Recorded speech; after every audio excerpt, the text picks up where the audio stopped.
धड़कन, परम सम्मानीय राहुल गांधी जी, मैं तहे दिल से हमारी जो परंपरा है अतिथि देवो भव, उसके अनुरूप हमारे लोकप्रिय मुख्यमंत्री सम्मानीय अशोक जी गहलोत साहब, सम्मानीय प्रदेश अध्यक्ष जी डॉक्टर साहब जी और सम्मानीय मंच के ओर से और यहाँ उपस्थित हजारों की तादाद में जनसैलाब की ओर से उनका बहुत बहुत अभिनंदन, बहुत बहुत स्वागत। मैं इस मौके पर हमारे यहाँ के वरिष्ठ नेता पूर्व विधायक सम्मानीय मोहन जी राठौर से मैं निवेदन करूंगा कि वो हमारे युवा नेता परम सम्मानीय राहुल गांधी जी का हार्दिक अभिनंदन, हार्दिक स्वागत करें। आज की इस रैली के महानायक, पूरे देश में एकता का नया इतिहास रचने वाले, हम सभी के प्रेरणा स्रोत, हम सबके लाडले मंचासीन सम्माननीय राहुल गांधी जी और मंचासीन समस्त अतिथिगण, यहाँ पर उपस्थित समस्त देवतुल्य श्रोतागण, आज झालावाड़ की इस धरती के लिए सौभाग्य का विषय है कि पूरे देश में एकता की अलग जगाने वाले हम सबके लाडले राहुल गांधी जी ने हमें यह सौभाग्य प्रदान किया कि झालावाड़ को इस भारत जोड़ो यात्रा की अगवानी करने का अवसर मिला। इस अवसर पर मैं यही कहना चाहूंगा कि आप उस परिवार की, उस पीढ़ी का एक संवाहक हैं जो परिवार पीढ़ी दर पीढ़ी इस देश की एकता के लिए बलिदान देता रहा। मैं इस मंच के माध्यम से पूरे कांग्रेस परिवार की ओर से आपको विश्वास दिलाना चाहता हूं कि जो भावना आपने हमें दी है हम उसे ही उठाएंगे। इसी के साथ बहुत बहुत धन्यवाद। और उसके बाद में मैं आदरणीय राहुल गांधी जी को बुलाऊंगा। जोड़ो जोड़ो, जोड़ो जोड़ो, जोड़ो जोड़ो। परम आदरणीय राहुल गांधी जी से आग्रह करूंगा कि वो आए और इस जनसमूह को संबोधित करें। अशोक गहलोत जी, वेणुगोपाल जी, स्टेज पे कांग्रेस पार्टी के सब वरिष्ठ नेता, कांग्रेस पार्टी के हमारे कार्यकर्ता, भाइयों और बहनों, आप सबका यहां बहुत बहुत स्वागत। रात को आप मेरी बात सुनने आए, इसके लिए दिल से मैं आपका धन्यवाद करता हूं।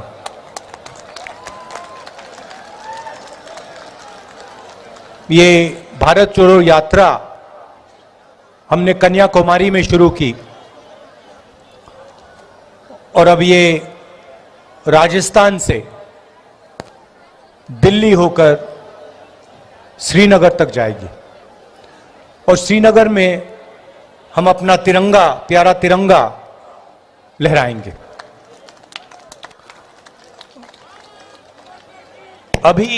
अभी आपने कहा कि ये 3700 किलोमीटर की यात्रा है, बहुत लंबी यात्रा है, बहुत मुश्किल यात्रा है, मगर सच बोलें तो मैं आपकी बात से सहमत नहीं हूं। सच्चाई यह है कि 3700 किलोमीटर से ज्यादा हमारे किसान, हमारे मजदूर चलते हैं, खून पसीना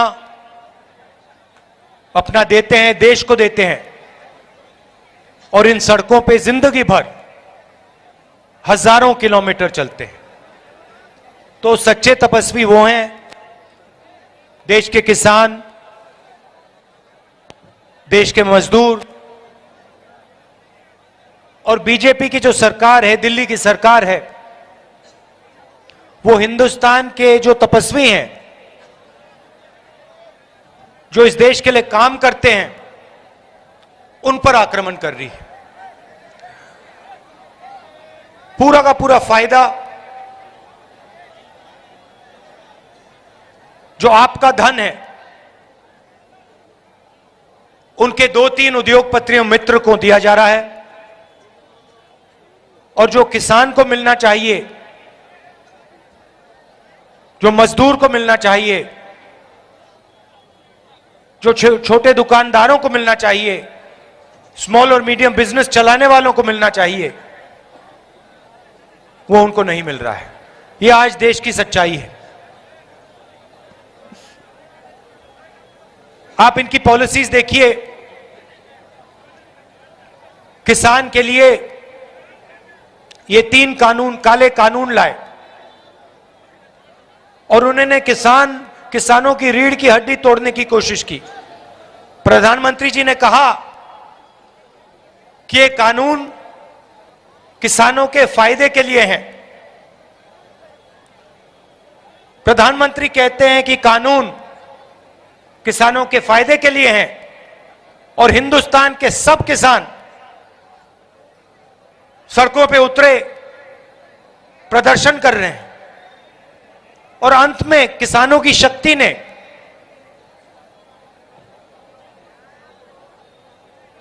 किसानों की हिम्मत ने काले कानूनों को रद्द किया, और प्रधानमंत्री को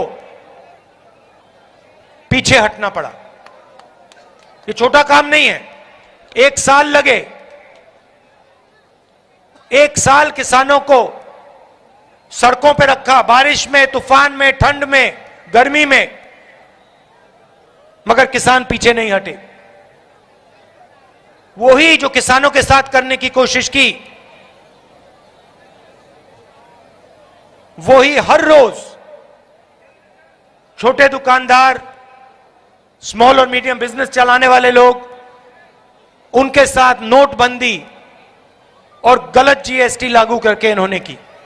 आप किसी भी दुकानदार से पूछ लीजिए, किसी भी छोटे बिजनेस चलाने वाले व्यक्ति से पूछ लीजिए, वो आपको बताएगा कि ये जो कानून है, 2 कानून है, नोटबंदी और गलत जीएसटी, ये कानून नहीं है, ये हथियार हैं। ये गरीबों को चोट पहुंचाने के, छोटे बिजनेस वालों को, स्मॉल और मीडियम वाले बिजनेस वालों को चोट पहुंचाने के हथियार हैं, और इनका लक्ष्य हिंदुस्तान के अरबपतियों का फायदा करवाना, और जो आपका है, छोटे दुकानदारों का है, स्मॉल और मीडियम बिजनेस वालों का है, वो उनसे छीनकर हिंदुस्तान के सबसे बड़े उद्योगपतियों को दिलवाने का है। नतीजा क्या हुआ? भाइयों और बहनों, रोजगार बड़े उद्योगपति नहीं देते।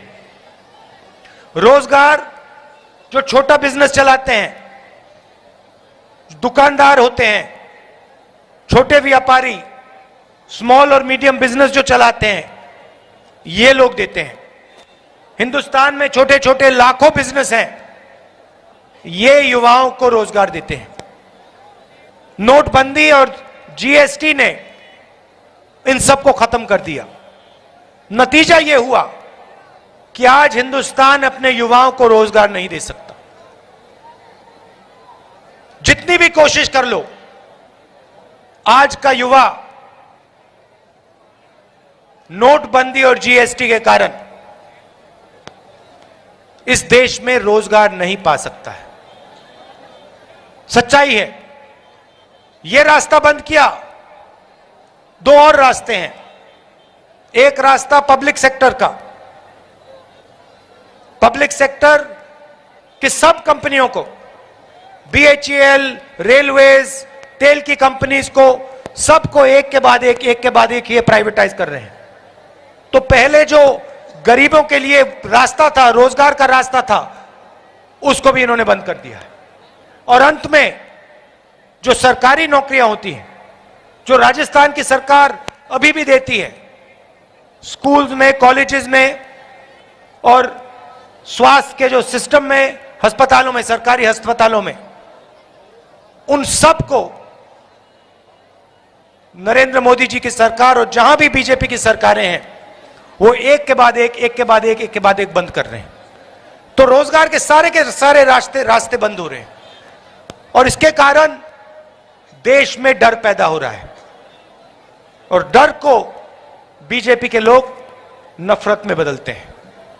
इसीलिए हमने ये यात्रा शुरू की, कन्याकुमारी से कश्मीर। बेरोजगारी के खिलाफ, जो महंगाई नरेंद्र मोदी जी की सरकार बढ़ाती जा रही है, जो पेट्रोल के दाम बढ़ते जा रहे हैं, जो गैस के सिलेंडर के दाम बढ़ते जा रहे हैं, इसके खिलाफ देखिए ताली बज रही है। यूपीए के समय 400 रुपए का गैस सिलेंडर होता था।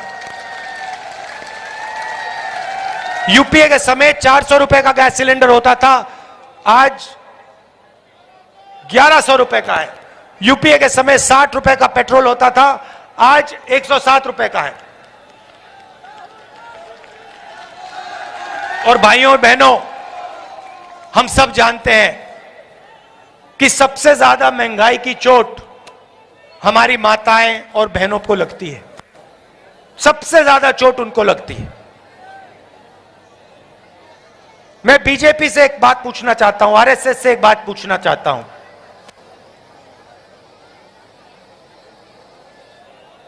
पहले एक नारा हुआ करता था, पूरे देश में नारा चलता था, आपने सुना है, जय सिया राम। सुना है आपने? सुना है? जय सिया राम मतलब सीता और राम का नारा। भाइयों और बहनों, सीता के बिना राम हो सकते हैं? सवाल नहीं उठता। सीता के बिना राम नहीं हो सकते, राम के बिना सीता नहीं हो सकती है। देखो, आप ये बात समझ गए। राजस्थान का किसान, राजस्थान का मजदूर ये बात समझ गया। तो अपने नारे से आरएसएस और बीजेपी के लोगों ने सीता मां को क्यों निकाला है? सीता माता को क्यों निकाला नारे से? वो कभी जय सिया राम क्यों नहीं बोलते?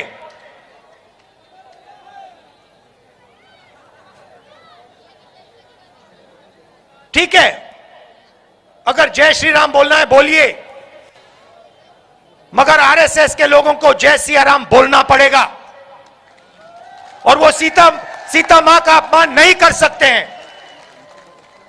और एक दूसरा नारा है जो गांधी जी कहते थे, वो शायद सबसे सुंदर नारा है।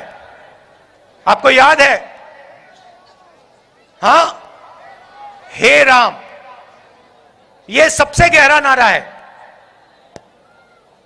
हे राम का मतलब मैं आपको बताना चाहता हूं।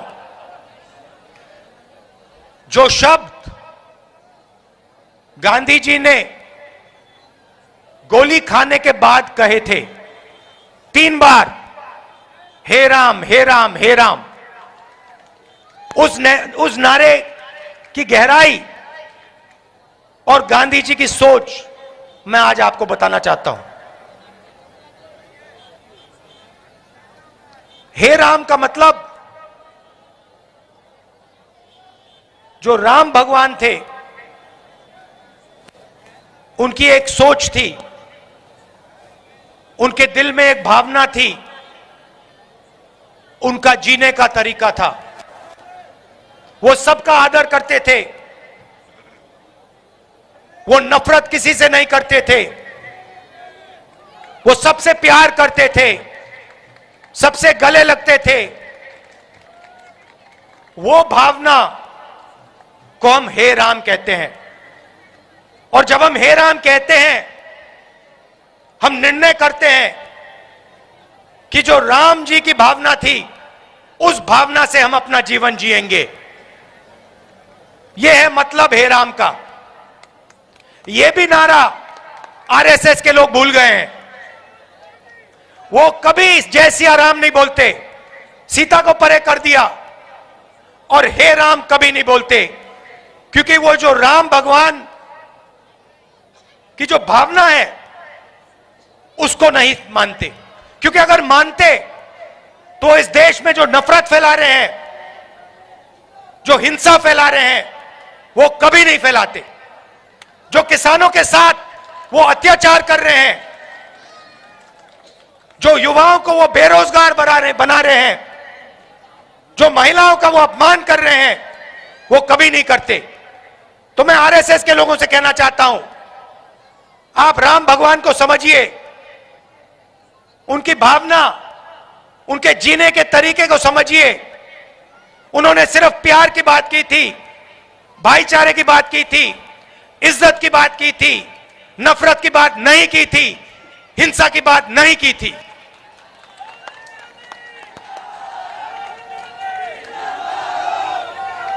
तो जब भी आपको कोई आरएसएस का व्यक्ति मिले या बीजेपी का व्यक्ति मिले, कांग्रेस के कार्यकर्ता और राजस्थान की जनता, आप उनसे कहो, पहले हे राम बोलो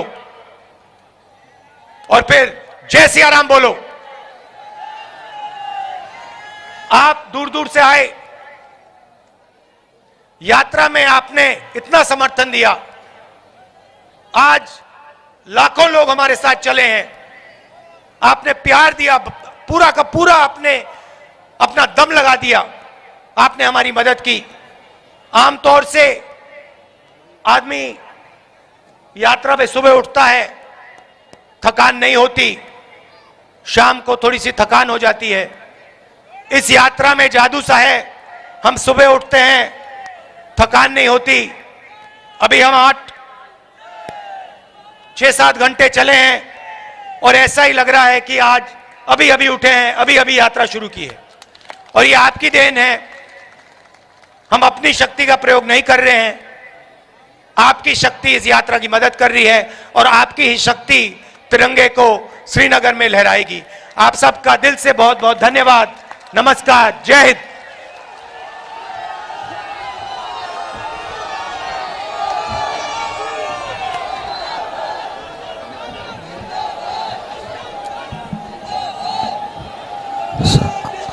आदरणीय राहुल गांधी जी, आपने जो ये कदम जो उठाया है, ये देश की दिशा और दिशा को ये बदलेगा। मैं इस मौके पर आपके साथ पधारे सभी भारत जोड़ो यात्रियों का भी स्वागत करता हूं और यहां उमड़े हमारे जन सैलाब का भी बहुत बहुत धन्यवाद, बहुत बहुत आभार प्रकट करता हूं।